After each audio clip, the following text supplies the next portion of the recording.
चलो बच्चों, let's read the question. The question says, two identical short bar magnets each having magnetic moment m are placed at a distance of 2d apart with axes perpendicular to each other in a horizontal plane.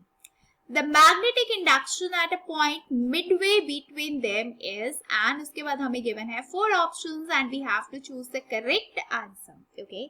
तो सबसे पहले देखते हैं हमें question में given क्या है. हमें क्वेश्चन में गिवन है कि हमारे पास 2 आइडेंटिकल शॉर्ट पार मैग्नेट्स हैं एंड हर एक मैग्नेट का जो मैग्नेटिक मोमेंट है वो कितना है, m है, एंड उनको एक दूसरे से कितनी दूर रखा गया है, at a distance of 2d दूर एक दूसरे से रखा गया है, right, and with axis perpendicular to each other in a horizontal plane. and दोनों की जो axis है वो कैसे है, perpendicular है horizontal plane में.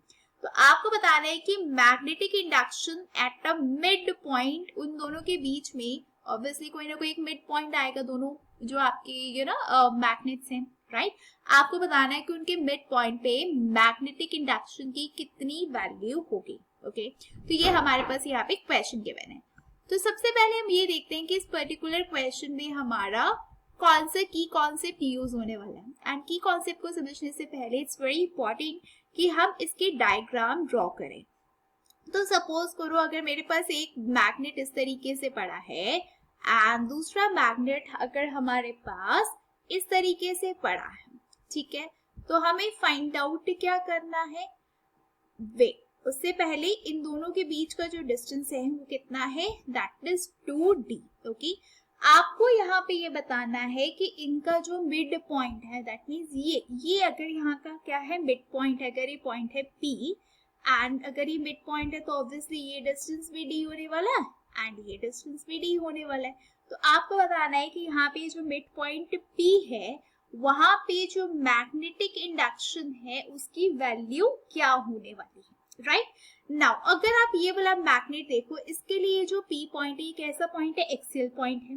एंड अगर आप ये सेकेंड वाला मैग्नेट देखो तो इसके लिए जो P पॉइंट है ये क्या है, इक्वेटोरियल पॉइंट है, ठीक है. तो अगर हम यहाँ पे बात कर रहे हैं फॉर एक्सियल पॉइंट, अगर हम किसकी बात करें, अगर हम सबसे पहले यहाँ पे एक्सियल पॉइंट की बात करें तो एक्सियल पॉइंट के लिए सपोज करो मैंने क्या बोला कि मेरी जो यू कैन से यहाँ पे क्या है, बी क्या है, दैट इज मैग्नेटिक फील्ड, ठीक है. वो कितनी हो जाएगी, अगर मैं उसको B1 लिख रही हूँ तो वो कितनी हो जाएगी आपके पास, दैट इज 2m म्यू नॉट अपॉन में क्या लिख सकते हो, अपॉन में 4πd क्यूब. ओके, एंड अगर हम यहाँ पे बात करें इक्वेटोरियल पॉइंट की, तो फॉर इक्वेटोरियल पॉइंट के लिए क्या हो जाएगा, फॉर द इक्वेटोरियल पॉइंट अगर हम यहाँ पे बोल रहे हैं कि मैग्नेटिक फील्ड कितनी है, B2 से अगर रिप्रेजेंट कर रहे हैं तो वो कितना हो जाएगा, that would B m mu not upon में क्या हो जाएगा, 4πd क्यूब. ओके, नाउ ये क्या आ गया हमारे पास, एक्सियल पॉइंट के लिए हमने निकाली मैग्नेटिक फील्ड, इक्वेटोरियल पॉइंट के लिए निकाल ली.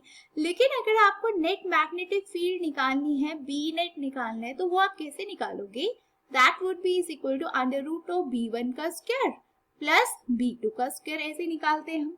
तो अब देखो B1 B2 की वैल्यू हमारे पास है, बिल्कुल है. तो आप देखोगे जब इसको सॉल्व करोगे तो m म्यू नॉट अपॉन में 4πd क्यूब, ये तो क्या आ जाएगा हमारा कॉमन और बाहर आ जाएगा. अंदर क्या बचा हमारे पास, देखो 2 का स्क्वायर कितना हो गया, 4 प्लस और कुछ नहीं है 1 मीन्स 1 का स्क्वायर कितना हो गया, 1. तो आपने जब इसको सॉल्व किया तो आपके पास क्या आया, म्यू नॉट अपॉन में 4π इंटू रूट 5m अपॉन में d क्यूब. दैट मीन्स ये क्या आ गया हमारे पास, ये हमारी जो मैग्नेटिक इंडक्शन है at a mid point between the two magnets वो हमारे पास आ चुकी है, जिसकी वैल्यू क्या है, म्यू नॉट अपॉन में 4π रूट 5m अपॉन में d cube.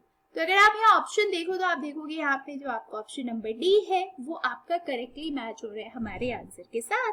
That means option number D जो है वो है हमारे इस क्वेश्चन का correct answer. Okay, so I hope you all have understood the question well. All the best and thank you.